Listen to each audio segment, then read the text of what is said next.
Project Muse is a great database for anyone attempting to complete their thesis or their dissertation. And in this post, I will be assessing Ulysses S. Grant's command decisions during the American Civil War as well as after.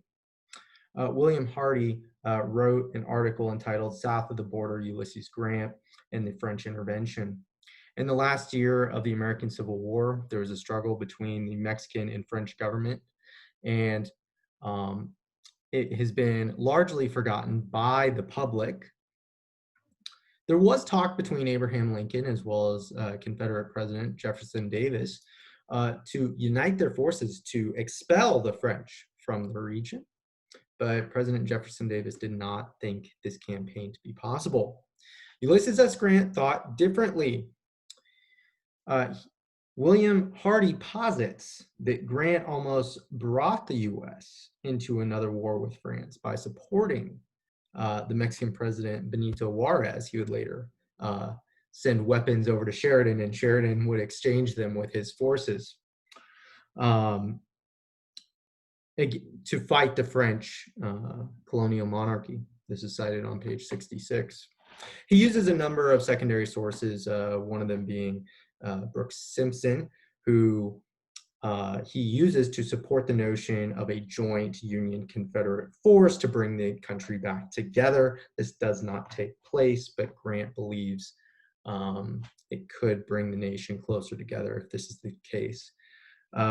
William Hardy also uses a series of chronological events to assess Grant's command decisions over the years, starting with his own experience in Mexico long before the American Civil War, and then ending with the expulsion of the French colonial power in Mexico. Grant even believes that Emperor Maximilian of the colonial power should be executed, cited on page 114. Hardy concludes that Grant's warlike aggression and Seward's velvet glove, his diplomacy, aided in driving the French force from Mexico, cited on page 115. This consists of primary sources as well as archival pieces from Mexico. Another wonderful source is Dr. Harry Lavar's book entitled A General Who Will Fight the Leadership of Ulysses S. Grant.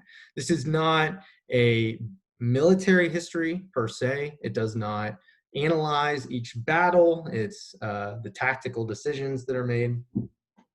Rather, it focuses on, again, Grant's command decisions. And Dr. Lavar argues that Grant did not win by overwhelming manpower.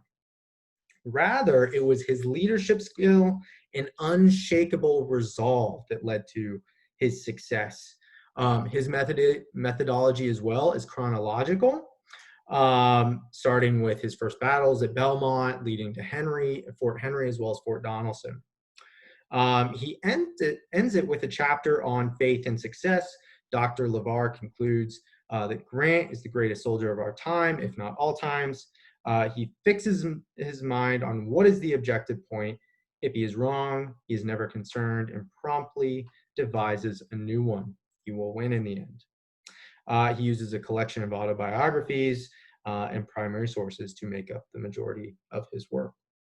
And finally, I was able to find Dr. William Peace's work, Grant's Secret Service, The Intelligence War from Belmont to Appomattox. He is a wonderful mentor to me, and he has written most probably the best military biography on Ulysses S. Grant, in my own humble opinion. But in this work, Dr. Peace, he argues that Grant possessed the coup d'oil or comprehensive view directly. He's one of the few historians that directly states this when the first series of reevaluations came out on Ulysses S. Grant in the early 2000s.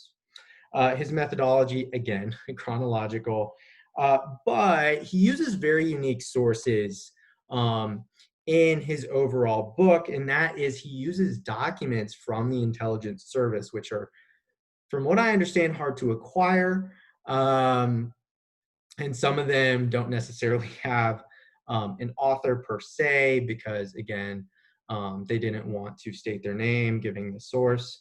But Grant's intelligence system is the most sophisticated up to this point in American history. And at the end of his work, in the very last chapter in his epilogue, Dr. William Feast concludes with this.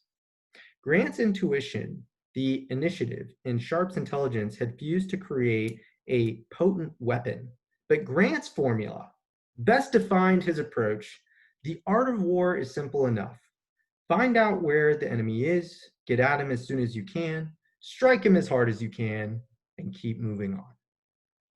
Thank you. Hope you enjoyed this. I look forward to hearing from the rest of you. Thanks.